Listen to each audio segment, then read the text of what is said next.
2026 February ಇದೇ ತಿಂಗಳಿನಲ್ಲಿ ಈ ವರ್ಷದ ಮೊದಲ ಸೂರ್ಯಗ್ರಹಣವು ನಡೆಯುತ್ತಿದೆ.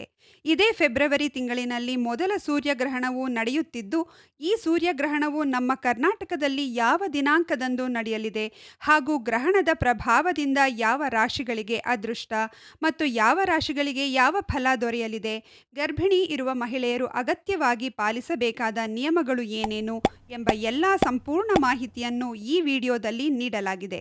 ಈ 2026 ಫೆಬ್ರವರಿ ತಿಂಗಳಿನಲ್ಲಿ ನಡೆಯುತ್ತಿರುವ ಈ ವರ್ಷದ ಮೊದಲ ಸೂರ್ಯಗ್ರಹಣದ ಸಂಪೂರ್ಣ ಮಾಹಿತಿಯನ್ನು ತಿಳಿದುಕೊಳ್ಳಲು ವಿಡಿಯೋವನ್ನು ತಪ್ಪದೆ ಕೊನೆವರೆಗೂ ನೋಡಿ.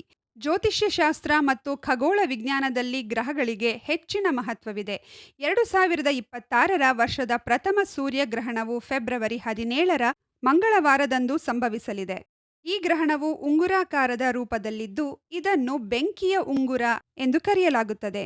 ಫಾಲ್ಗುಣ ಅಮಾವಾಸ್ಯೆ ದಿನ ಸಂಭವಿಸುವ ಈ ವಿದ್ಯಮಾನವು ಭಾರತದಲ್ಲಿ ನೇರವಾಗಿ ಗೋಚರಿಸದಿದ್ದರೂ ಜ್ಯೋತಿಷ್ಯ ರೀತಿಯಲ್ಲಿ ಎಲ್ಲ ರಾಶಿಗಳ ಮೇಲೆ ತನ್ನದೇ ಆದ ಪ್ರಭಾವವನ್ನು ಬೀರಲಿದೆ.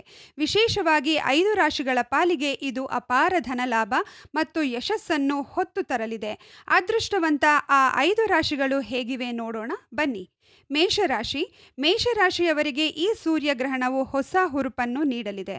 ಸ್ಥಗಿತಗೊಂಡಿದ್ದ ಕೆಲಸಗಳು ಪುನರಾರಂಭಗೊಂಡು ಯಶಸ್ವಿಯಾಗಲಿವೆ. ವೃತ್ತಿ ಜೀವನದಲ್ಲಿ ಹೊಸ ಜವಾಬ್ದಾರಿಗಳು ಅಥವಾ ಉದ್ಯೋಗ ಅವಕಾಶಗಳು ಹುಡುಕಿಕೊಂಡು ಬರಲಿವೆ. ಆರ್ಥಿಕವಾಗಿ ಬಲಗೊಳ್ಳಲು ಹೊಸ ಮಾರ್ಗಗಳು ಗೋಚರಿಸಲಿವೆ.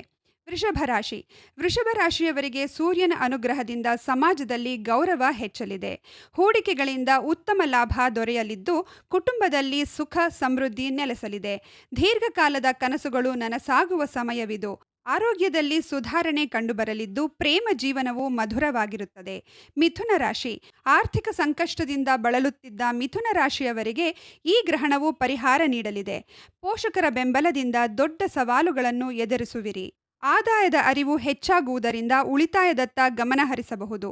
ನಿಮ್ಮ ಆತ್ಮವಿಶ್ವಾಸವು ದುಪ್ಪಟ್ಟಾಗಿದ್ದು, ಕಾರ್ಯಕ್ಷೇತ್ರದಲ್ಲಿ ಮನ್ನಣೆ ಸಿಗಲಿದೆ. ಕರ್ಕಾಟಕ ರಾಶಿ. ಕರ್ಕಾಟಕ ರಾಶಿಯವರಿಗೆ ಅನಿರೀಕ್ಷಿತ ಧನಲಾಭದ ಯೋಗವಿದೆ. ಆಸ್ತಿ ಅಥವಾ ವಾಹನ ಖರೀದಿ ಮಾಡುವ ಸಂಭವವಿದೆ. ವಿದೇಶಿ ಪ್ರವಾಸ ಅಥವಾ ಉದ್ಯೋಗದ ಕನಸು ಹೊಂದಿರುವವರಿಗೆ ಈ ಕಾಲಘಟ್ಟವು ಪೂರಕವಾಗಿದೆ. ಉದ್ಯೋಗಿಗಳು ಮತ್ತು ವ್ಯಾಪಾರಸ್ಥರಿಬ್ಬರಿಗೂ ಲಾಭದಾಯಕ ದಿನಗಳು ಆರಂಭವಾಗಲಿವೆ. ತುಲಾರಾಶಿ. ತುಲಾರಾಶಿಯವರಿಗೆ ಸ್ಥಗಿತಗೊಂಡ ಆದಾಯದ ಮೂಲಗಳು ಪುನಃ ಸಕ್ರಿಯವಾಗಲಿದೆ. ನ್ಯಾಯಾಲಯದ ವಿವಾದಗಳಿದ್ದರೆ ಅವು ನಿಮ್ಮ ಪರವಾಗಿ ಇತ್ಯರ್ಥವಾಗುವ ಸಾಧ್ಯತೆ ಇದೆ. ಈ ಅವಧಿಯಲ್ಲಿ ನಿಮ್ಮ ಬುದ್ಧಿವಂತಿಕೆಯಿಂದ ಆರ್ಥಿಕ ಸ್ಥಿತಿಯನ್ನು ಸುಧಾರಿಸಿಕೊಳ್ಳುವಿರಿ.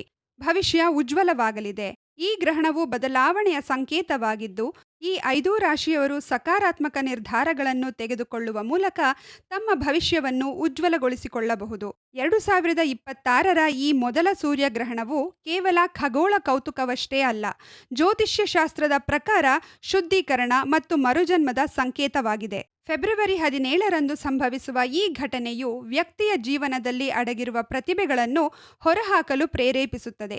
ಧಾರ್ಮಿಕ ಕಾರ್ಯಗಳಲ್ಲಿ ಭಾಗಿಯಾಗಿ, ವಿಶೇಷವಾಗಿ ಈ 5 ರಾಶಿಯವರು ಧಾರ್ಮಿಕ ಕಾರ್ಯಗಳಲ್ಲಿ ತೊಡಗಿಸಿಕೊಳ್ಳುವುದು, ಆದಿತ್ಯ ಹೃದಯ ಸ್ತೋತ್ರ ಪಠಿಸುವುದು ಅಥವಾ ಗೋಧಿ ಮತ್ತು ತಾಮ್ರದ ವಸ್ತುಗಳನ್ನು ದಾನ ಮಾಡುವುದು ಅತ್ಯಂತ ಶುಭದಾಯಕವಾಗಿದೆ. ಇದು ಗ್ರಹಣದ ನಕಾರಾತ್ಮಕ ಕಿರಣಗಳಿಂದ ರಕ್ಷಣೆ ನೀಡುವುದಲ್ಲದೆ, ಜಾತಕದಲ್ಲಿ ಸೂರ್ಯನ ಸ್ಥಾನವನ್ನು ಬಲಪಡಿಸಿ ದೀರ್ಘಕಾಲದ ಯಶಸ್ಸಿಗೆ ಭದ್ರ ಬುನಾದಿ ಹಾಕಿಕೊಡುತ್ತದೆ. 2026 ವರ್ಷದ ಮೊದಲ ಸೂರ್ಯಗ್ರಹಣವು ಫೆಬ್ರವರಿ 17 ಮಂಗಳವಾರ ಸಂಭವಿಸಲಿದೆ. ಗ್ರಹಣದ ವಿಧ ರಿಂಗ್ ಆಫ್ ಫೈರ್. ಈ ಬಾರಿ ಸಂಭವಿಸುತ್ತಿರುವುದು ವಲಯಾಕಾರದ ಸೂರ್ಯಗ್ರಹಣ. ಚಂದ್ರನು ಭೂಮಿಯಿಂದ ದೂರವಿದ್ದಾಗ ಸೂರ್ಯನ ಮಧ್ಯಭಾಗವನ್ನು ಮಾತ್ರ ಮುಚ್ಚುತ್ತಾನೆ. ಇದರಿಂದ ಸೂರ್ಯನ ಸುತ್ತಲೂ ಬೆಳಕಿನ ಬಳೆಯೊಂದು ಕಾಣಿಸಿಕೊಳ್ಳುತ್ತದೆ. ಇದನ್ನೇ ರಿಂಗ್ ಆಫ್ ಫೈರ್ ಎಂದು ಕರೆಯುತ್ತಾರೆ. ಭಾರತದಲ್ಲಿ ಗೋಚರಿಸುತ್ತಿದೆಯೇ?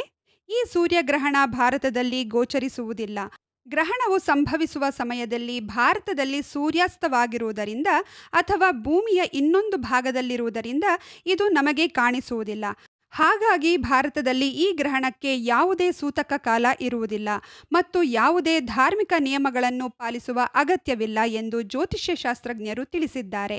ಗ್ರಹಣದ ಸಮಯ ಭಾರತೀಯ ಕಾಲಮಾನದ ಪ್ರಕಾರ ಗ್ರಹಣ ಆರಂಭ ಸಂಜೆ 5:26, ಗ್ರಹಣದ ಗರಿಷ್ಠ ಸಮಯ ಸಂಜೆ 5:41, ಗ್ರಹಣ ಅಂತ್ಯ ರಾತ್ರಿ 7:57. ಎಲ್ಲೆಲ್ಲಿ ಗೋಚರಿಸುತ್ತದೆ? ಈ ಗ್ರಹಣವು ಪ್ರಮುಖವಾಗಿ ಅಂಟಾರ್ಟಿಕಾ ಮತ್ತು ದಕ್ಷಿಣ ಹಿಂದೂ ಮಹಾಸಾಗರದ ಪ್ರದೇಶಗಳಲ್ಲಿ ಸ್ಪಷ್ಟವಾಗಿ ಕಾಣಿಸುತ್ತದೆ. ಇದರ ಜೊತೆಗೆ ದಕ್ಷಿಣ ಆಫ್ರಿಕಾ, ಅರ್ಜೆಂಟೀನಾ, ಚೀನಿ ಮತ್ತು ದಕ್ಷಿಣ ಅಮೆರಿಕಾದ ಕೆಲವು ಭಾಗಗಳಲ್ಲಿ ಭಾಗಶಃ ಸೂರ್ಯಗ್ರಹಣವಾಗಿ ಕಂಡುಬರುತ್ತದೆ. ಗಮನಿಸಬೇಕಾದ ಅಂಶಗಳು: ಜ್ಯೋತಿಷ್ಯದ ಪ್ರಕಾರ ಈ ಗ್ರಹಣವು ಕುಂಭ ರಾಶಿಯಲ್ಲಿ ಮತ್ತು ಶತಭಿಷ ನಕ್ಷತ್ರದಲ್ಲಿ ಸಂಭವಿಸಲಿದೆ. ಭಾರತದಲ್ಲಿ ಕಾಣಿಸದಿದ್ದರೂ ಗ್ರಹಣಗಳ ಸಂಚಾರದ ದೃಷ್ಟಿಯಿಂದ ಮೇಷ, ಕರ್ಕ, ಕನ್ಯಾ ಮತ್ತು ಮೀನ ರಾಶಿಯವರು ಜಾಗರೂಕರಾಗಿರಬೇಕು ಎಂದು ಹೇಳಲಾಗುತ್ತದೆ. ಮುಂದಿನ ಗ್ರಹಣ 2026ರ ಮೊದಲ ಚಂದ್ರಗ್ರಹಣವು ಮಾರ್ಚ್ 3ರಂದು ಸಂಭವಿಸಲಿದೆ. ಇದು ಭಾರತದ ಕೆಲವು ಭಾಗಗಳಲ್ಲಿ ಗೋಚರಿಸುವ ಸಾಧ್ಯತೆ ಇದೆ.